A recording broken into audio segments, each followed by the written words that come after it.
Hai, selamat pagi teman-teman pendengar setia podcast pendidikan. Jumpa lagi bersama saya Novita. Apa kabar kalian? Semoga kalian sehat-sehat ya.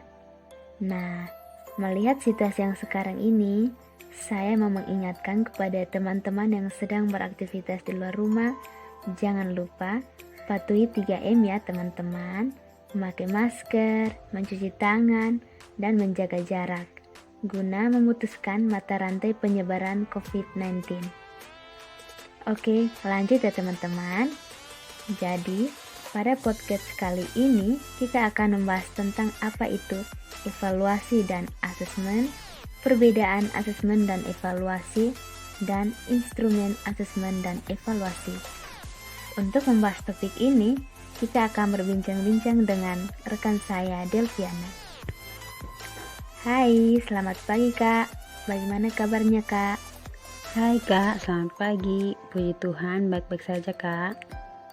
Syukurlah Kak. Nah, di sini seperti yang sudah saya katakan di awal tadi, kita akan membahas tentang asesmen dan evaluasi, perbedaan serta instrumennya. Mungkin Kakak bisa menjelaskannya kepada saya dan juga teman-teman pendengar setia podcast pendidikan. Apa itu asesmen dan evaluasi? Oke baik Kak, saya akan menjelaskan sedikit kepada teman-teman semua pendengar setiap podcast pendidikan apa itu asesmen dan evaluasi. Jadi, asesmen itu sendiri merupakan prosedur yang digunakan untuk memperhatikan dan mendeskripsikan kemajuan proses pendidikan anak. Apakah ada bukti kemajuan anak ke arah tujuan pendidikan atau tidak? Nah, asesmen itu juga berkaitan dengan bagaimana respon anak didik terhadap metode pembelajaran yang digunakan dan isi pendidikan yang diberikan. Oh, jadi asesmen itu seperti itu ya Kak. Lalu, apa itu evaluasi ya Kak? Ya, kalau evaluasi itu berarti memeriksa pendidikan yang telah diterima oleh anak didik untuk mengambil suatu keputusan. Nah, evaluasi juga berarti mengamati dan meneliti seberapa besar kesenjangan dari materi pembelajaran yang diberikan kepada anak didiknya terkait maksud, tujuan, dan taraf kemiripannya dengan gambaran yang telah ditentukan dan direncanakan sebelumnya. Apakah sudah seperti patokan perilaku sesuai standar kompetensi yang diharapkan dan menyatakan kemajuan yang telah dicapai anak? Apakah sudah ke arah tujuan atau belum? Nah, evaluasi ini dilakukan guru agar mendapatkan informasi sehingga guru bisa membuat keputusan-keputusan mengenai proses belajar siswa, kurikulum, dan program-program pembelajaran yang digunakan. Oh, begitu ya Kak. Jadi, dalam melakukan evaluasi maupun asesmen harus melibatkan guru ya Kak? Ya, keterlibatan guru sangat penting dalam melakukan asesmen maupun evaluasi karena guru sebagai pendidik sekaligus penilai dalam proses pembelajaran anak. Nah, guru juga yang paling berhak menentukan teknik pembelajaran yang tepat bagi anak didiknya. Oh, jadi asesmen dan evaluasi itu seperti itu ya Kak? Oh ya Kak, lalu apakah asesmen dan evaluasi itu sama atau berbeda Kak? Nah, mungkin kebanyakan orang berpikir asesmen dan evaluasi itu sama ya, tapi sebenarnya asesmen dan evaluasi itu berbeda loh.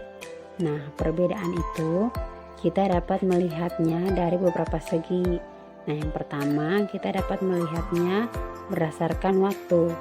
Nah, berdasarkan waktunya, asesmen dilakukan selama proses pembelajaran berlangsung dan langsung melakukan improvisasi jika diperlukan. Sedangkan evaluasi dilakukan di akhir proses pembelajaran untuk melihat sejauh mana hasil dan tujuan telah tercapai berdasarkan standar yang telah ditentukan di awal. Kemudian, yang kedua berdasarkan fokus pengukurannya. Nah, berdasarkan fokus pengukurannya, asesmen berfokus mengukur kualitas proses, sedangkan evaluasi berfokus mengukur kualitas hasil dari suatu proses. Nah, kemudian yang ketiga, berdasarkan tujuan dan kegunaannya.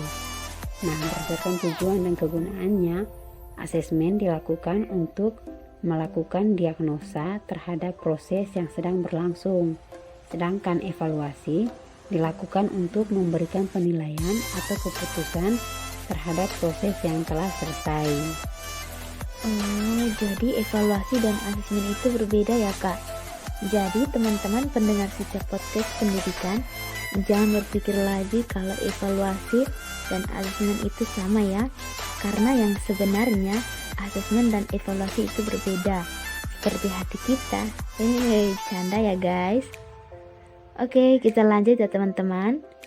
Kira-kira ada tidak sih instrumen dalam melakukan asesmen dan evaluasi itu? Ya, dalam melakukan asesmen maupun evaluasi pasti ada instrumennya. Nah, instrumen di sini untuk asesmen maupun evaluasi bisa berupa prosedur apa saja. Bisa secara formal ataupun secara informal. Nah, secara formal misalnya dalam bentuk kuis atau pedoman wawancara. Sedangkan secara informal bisa berupa pengamatan, portofolio, narasi, dan catatan anekdot. Oh, jadi dalam melakukan asesmen dan evaluasi itu, kita bisa menggunakan instrumen formal dan informal ya Kak.